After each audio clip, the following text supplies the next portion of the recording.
So we really hope that you are looking forward to this session. I'd like to introduce the host of all, Mr. Whiley Eaglespeaker, who will be joining me up on stage. Whiley is a member of the Kainai Nation located in Southern Alberta. His Blackfoot name is Yellowhorse. Whiley has been in the nonprofit field for more than 20 years, helping the people in various leadership positions. If you visit his virtual booth after the session, you'll see the Alex Community Food Center highlighted there, and this is an organization that is near and dear to Whiley's heart.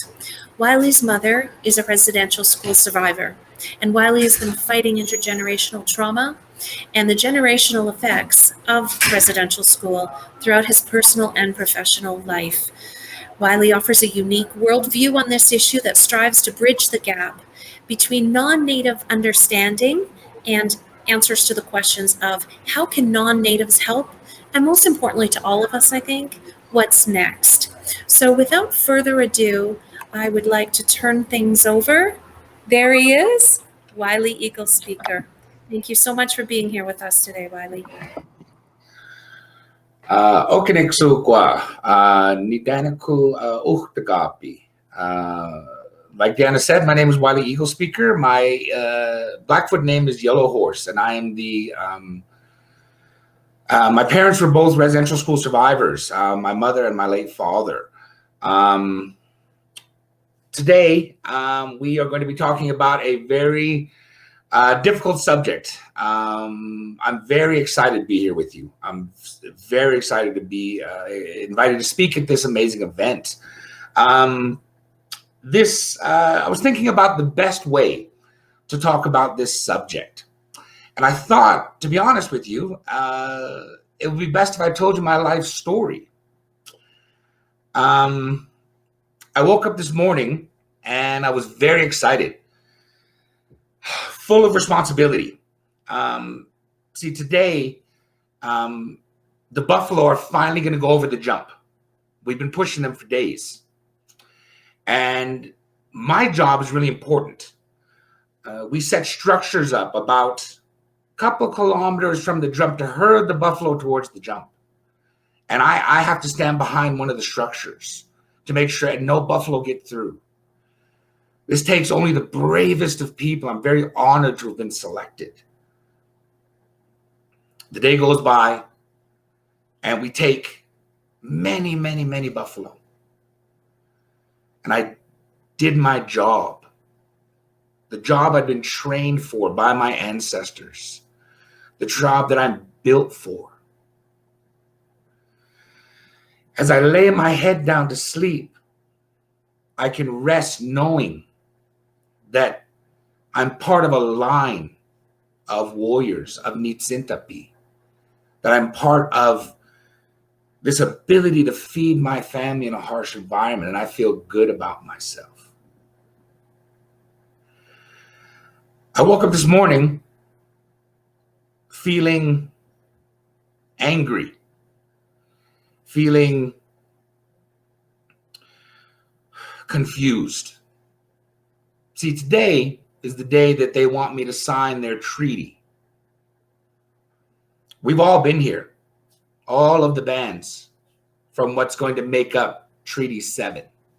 We've been here for days. They gave me this little medal, too. But I don't feel good about it. I don't want to sign this. But I feel like I don't have a choice. They've taken our buffalo. Our people are sick and have died. Many, many thousands have died. But I know when I sign this document that I'm going to be the last of the wild Indians.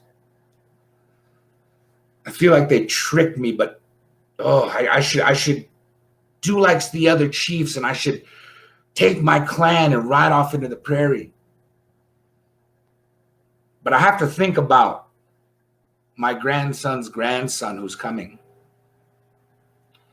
He'll need a place to be in this world. And the day goes on, and I sign that document. When I lay my head down to sleep, I don't feel good about myself. I feel unsure about what I've condemned the people to. When I woke up this morning, I woke up angry. Oh, I'm sick of this reserve. I'm sick of being stuck here. But more than anything, I'm sick of that Indian agent. He tells us every part of our life, he tells us what to do.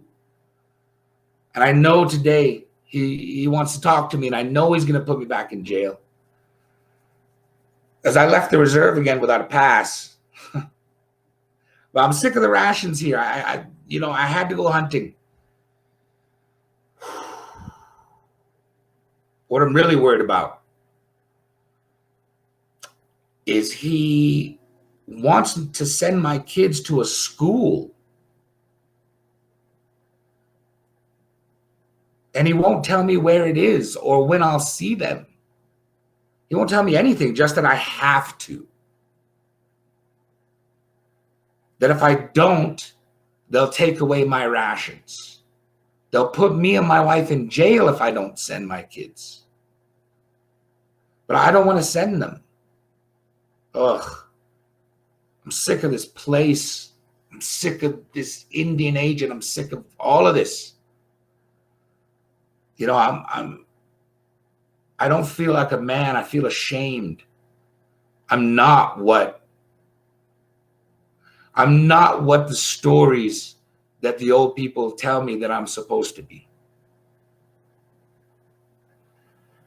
And the day goes on. And they took my children.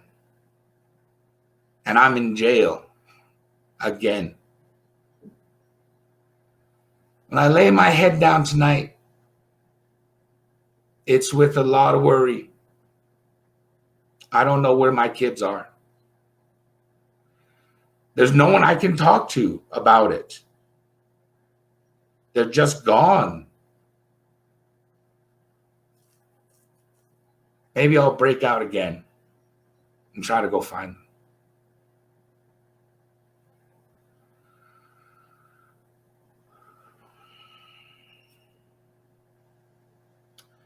When I woke up this morning, like every morning here, I'm full of terror and confusion and shame. I don't like this place. I miss my mom.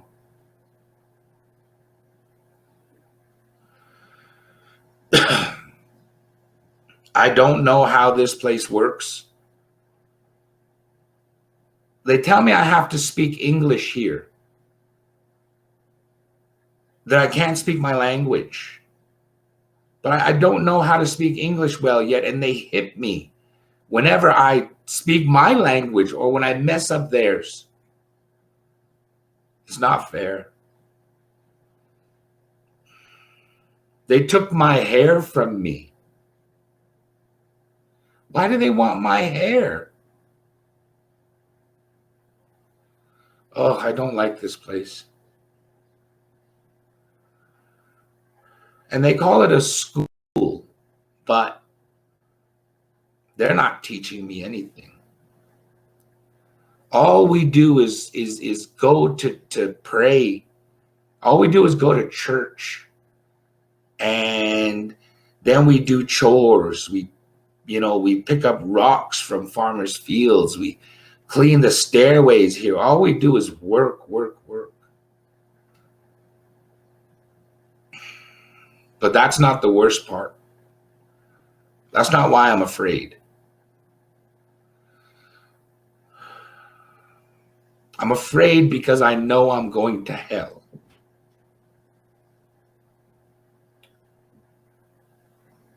That priest says that any man who lies with another man is going to hell.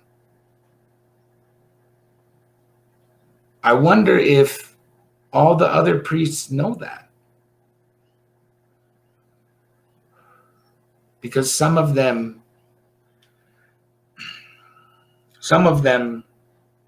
do really bad things to me. They put it in my bum and they put it in my mouth. And I don't like it. It hurts. And that's why I'm going to go to hell. I don't like it here. I miss my mom.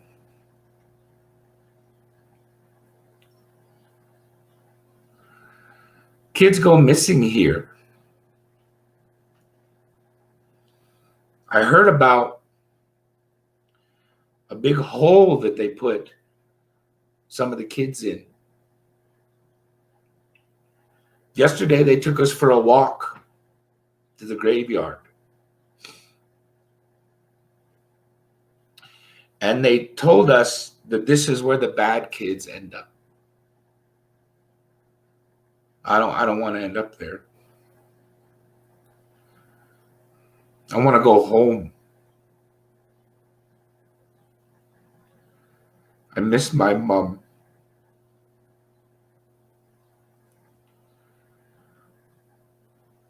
I wonder if other people know what's going on here. I hope so. Because this can't be right. This can't be the way that it's supposed to be. And the day goes on, and I do my chores, and I go to church, and I only got hit a few times today. It's a good day. And I go to lay my head on my pillow, and there's that apple. Oh, I hate that apple. That apple on my pillow, I know what it means. They always put an apple on your pillow before they're going to come and rape you.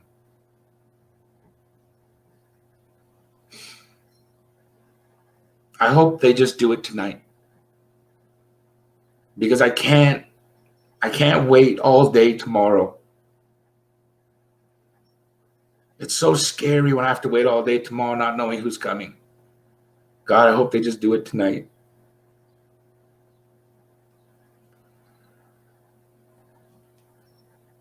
Sometimes they put that pillow to say so, that apple on my pillow to say sorry. But tonight I know that they're coming. I hope they do it tonight. I miss my mom. Oh, I miss my mom. Oh.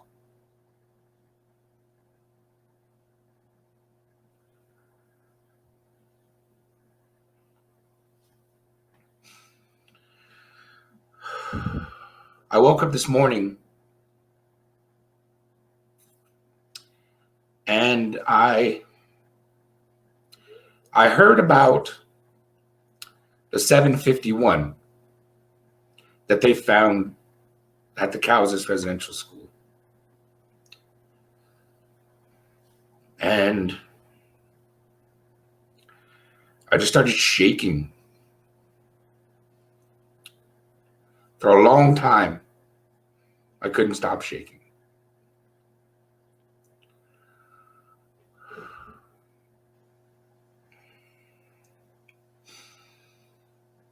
And I need everyone to understand that the 751 in Cowes and the 215 in Kamloops and the rest of the bodies they have found and the rest of the bodies that they're going to find, that these are unmarked graves.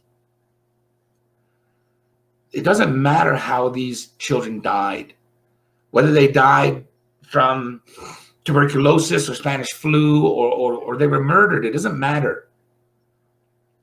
What matters is the practice of the residential schools was not to tell the parents how or when their child died. or where their grave is. It was a further practice of oppression. The parents were oftentimes just sent a wire saying your child is dead, and they would show up at the residential school and they get no information. That's the tragedy. So 751 times in Cows that happened. The only ones who have the information on who's in those graves is the churches. And up till now, the churches have refused to release documentation on who's in those graves or anything else that happened at the residential schools. I don't think Canada knows this.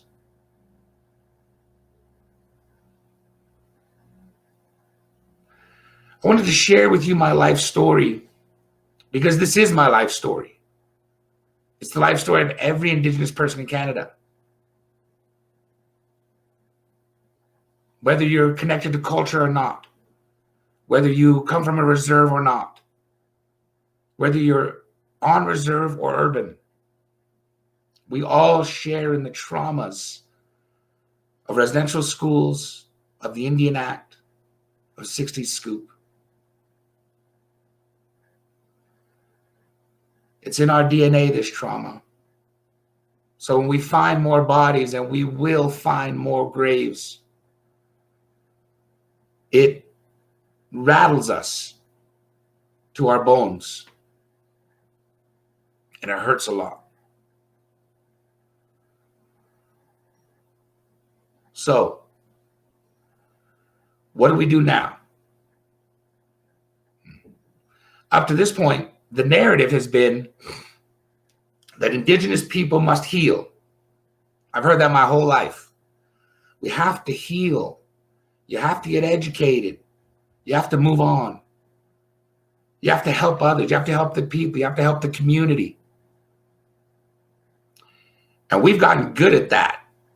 We've gotten so good at that that Canada gets mad every time we win a land claim.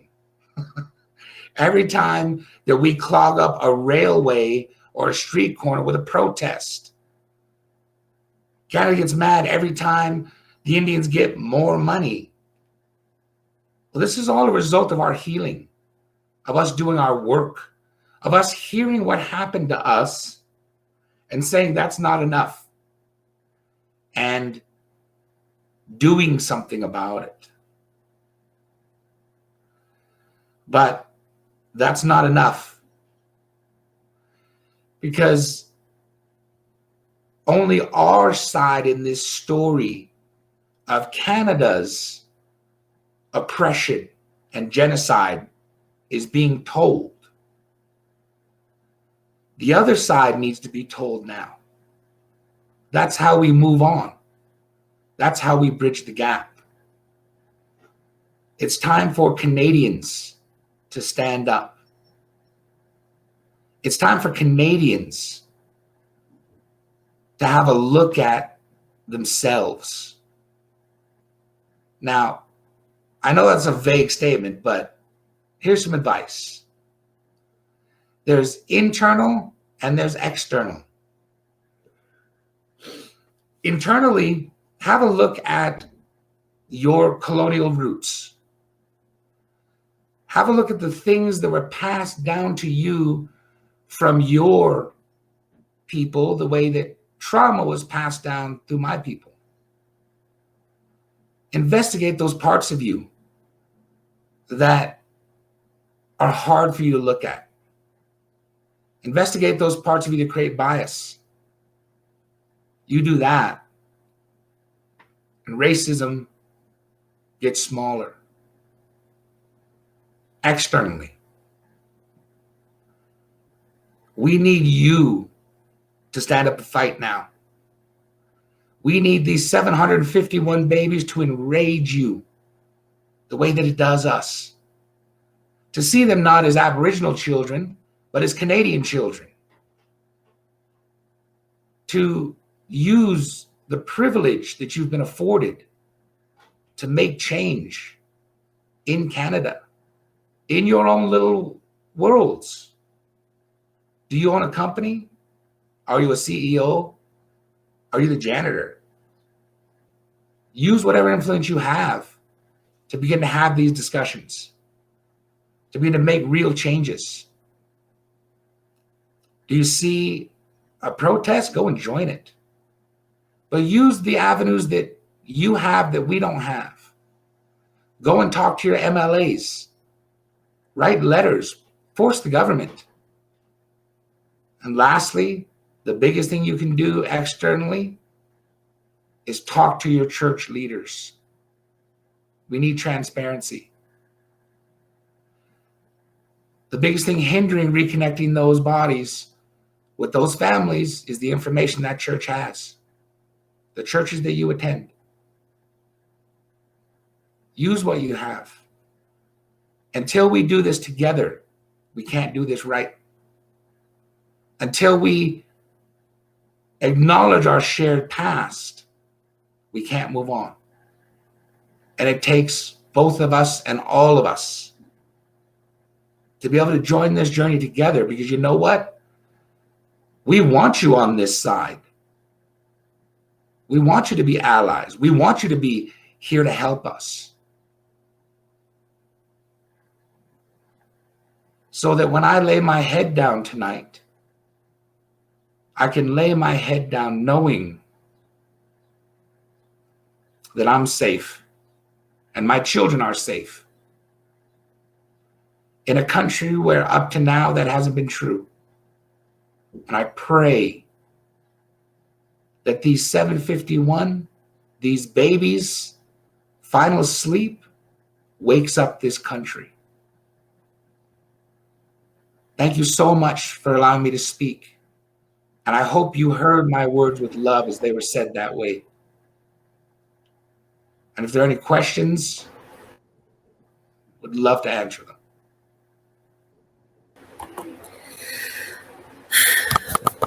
Wow. Unless we do this together, we can't do this right. Such a powerful journey you've taken us on today, Whiley. Thank you for sharing that. Do we have questions for Whiley? Please go ahead and put them in the chat. If you'd like to come on video, just click to request. Think about some of the steps that Whiley said we can take. Talk to our church leaders. Maybe put in the chat something that you're going to do yourself.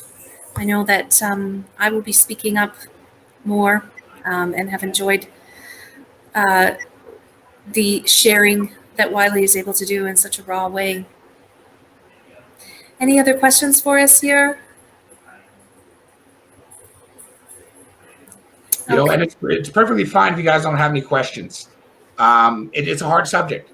I just pray that you listen. If that's all you're capable of right now, in your journey as a person, just hear what others have to say. Look at it from a human perspective and do what you can. Absolutely amazing. Your generosity in sharing this and helping us to feel what we need to feel. 751, 215.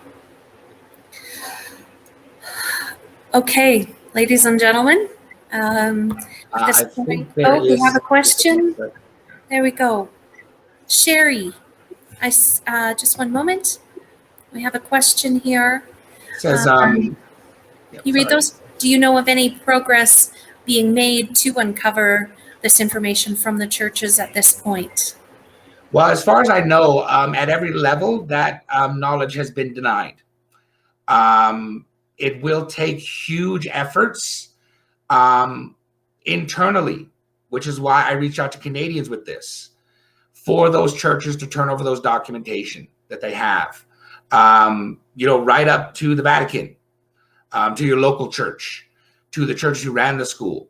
As far as I know, and I would love to be corrected, but as far as I know, every attempt has been denied, and every attempt has been external. So the obvious next is to be internal. And until parishioners, until churchgoers begin to demand that information, and it starts with your local church, having those conversations, that there will be no releasing of any information. point. So, emailing to our church leaders at this point will help. Let's raise those conversations. We had one more question in here. Oh, on renaming, Whiley. Sure. Maybe in the chat. Renaming some of the buildings and bridges. Is that or how does that help with reconciliation? Oh, that's a brilliant question. That is a brilliant question. I know that's a very contentious subject. I guess the best example I can use, if you go to anywhere in the world that has suffered huge atrocities, I don't often like to use the whole Germany and Nazi comparison because I don't compare genocides. But you will not find anything connected to World War II and the Nazi Party in Germany. You will still find Nazis in Germany. They're still there. But you will not find anything connected to that. And why won't you? Because it shattered the people, that event. People don't want reminders. And here for us, people like Langevin, people like McDonald, people like these other places, every time we have to see that, it's a kick in the face. It may not affect you as a Canadian, but for us to see that, to see our oppressors and our people who committed genocide against us is horrible. I mean, from the time I was a little guy, understanding who these people were and wondering why they had bridges and schools named after them, it helps reconciliation because it shows us that you actually care about what happened to us, that you actually care enough to not make us see a visual. And I will say in Germany, a lot of people are proud of that fact that you don't see those mentions, right? They take pride in that.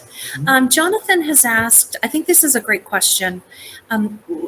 Where should we go to direct or to connect directly with people? And, is it appropriate to attend some of the community healing circles, to go to the powwows, the celebrations, things like that? Maybe you can touch on non-natives participation. A lot of the gap that's between Indigenous people and Canadians is lack of contact, is misinformation, is believing other people's stories about us. Absolutely. To be honest, go to everything. What you guys don't understand is how much our cultures revolve around being good to visitors. If you went, you would know that. How much we love it when people of other faiths, colors come and join our celebrations. Quickly, the term Indigenous teachings or Aboriginal culture is actually a misnomer. It doesn't exist. There's no such thing as the word Indigenous or Aboriginal. That's the word that Canadians gave us so you could understand. When we talk about ourselves, we call ourselves human beings. So our teachings, we call them human teachings when they were given to us. So we look at our teachings from that standpoint, as these are for everybody. It's the reason I'm here speaking to you today, because we're all humans. There's no such thing as Aboriginal. That doesn't exist. So a powwow is for all humans. Please go to a powwow, have an Indian taco, go and walk around, speak to people. It will broaden your horizons around who we are, I promise. Please go. Yes, absolutely. That is wonderful. And having grown up and been fortunate enough to attend on Whiley's territory, I can attest to that welcoming feeling. Another question here from Christine about how best to reach federal reps around court cases, and ways that you would suggest to reach out to folks. Well, the reason that we had the class action lawsuits against residential schools that we had was with grassroots people starting these movements. And they fought it and they fought it. They got lawyers who would work with them until they were able to do something that was monumental and huge and unheard of. They actually brought the federal government to court over a class action lawsuit. Wouldn't it be amazing if a lawsuit on behalf of Indigenous people against the government came from Canadians? Could you imagine the power of that? Could you imagine if Canadians got together and said, you know what? This past that I live off of the privilege of, the systems of, hurts me. The government needs to pay. And started a huge class action lawsuit and made them pay for searching the graves, made them pay for, the re-education, for everything, for clean water. I mean, imagine how powerful that would be. I don't know how to get in touch with those national reps, but I know that you can become one. That's the kind of power that I'm talking about. Until Canadians take it to that level, this will always be an issue between us. So use your privilege. Get your people together. Start those class action lawsuits. We need you too. We have to do this together to do it right. Right. Whiley's words. Whiley, thank you. I have learned so much from you over our past couple of weeks together preparing. I thank you for that. I thank everyone who came into this session today. Please do visit Whiley's booth in the expo. Connect with him, support the Alex Community Food Center. There's a wonderful health center there as well. So watch for them. They're doing some incredible things. Visit their website as well. Whiley, again, thank you so much for your time. We are, unfortunately, I wish we could stay here longer, but people connect with Whiley. Thank you all for joining us. Just a reminder that the main stage will start at 12:45, and this has been a very special time today at a special event. I think this has been one of the very special and a sacred time to many of us. Whiley, thank you. To everyone else, let's get on those keyboards, get talking, churches, our political leaders, and let's all play a part in this together. All right, we will go ahead and close there. Thank you. Enjoy the rest of the event, everyone.